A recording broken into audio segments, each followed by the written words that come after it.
தாம்பரம் மாநகராட்சிக்கு உட்பட்ட சண்முகம் சாலை, முத்துரங்கன் சாலை உள்ளிட்ட மார்க்கெட் பகுதிகளில் பொதுமக்கள் நடக்க முடியாத நிலையில் கடைகள் மற்றும் விளம்பர போர்டுகள், LED திரைகள் மற்றும் கேட்பாரற்று கிடக்கும் வேன்களால் ஆக்கிரமிக்கப்பட்டுள்ளதாக தாம்பரம் மாநகராட்சிக்கு புகார் வந்த நிலையில் ஆணையாளர் சி. பாலச்சந்திர உத்தரவின் பேரில் நகரமைப்பு அதிகாரிகள், காவல்துறையினர் உதவியுடன் சண்முகம் சாலை, முத்துரங்கன் சாலையில் ஆக்கிரமிப்புகளை அகற்றியும் விளம்பர போர்டுகளை இடித்தும் அகற்றினர்.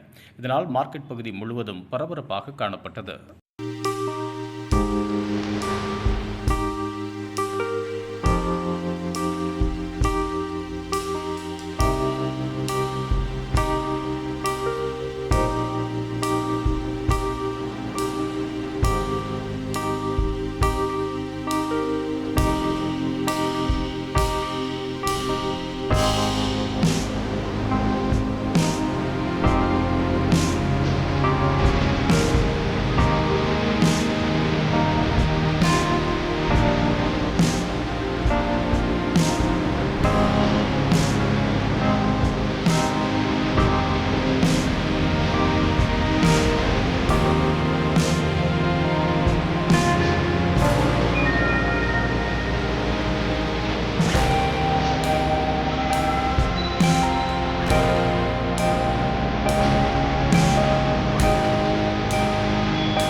இதுபோன்ற உள்ளூர் செய்திகள், மாநில செய்திகள் மற்றும் பயனுள்ள தகவல்களை உடனுக்குடன் தெரிந்து கொள்ள GST ஆன்லைன் மீடியாவை இலவசமாக சப்ஸ்கிரைப் செய்து கொள்ளுங்கள்.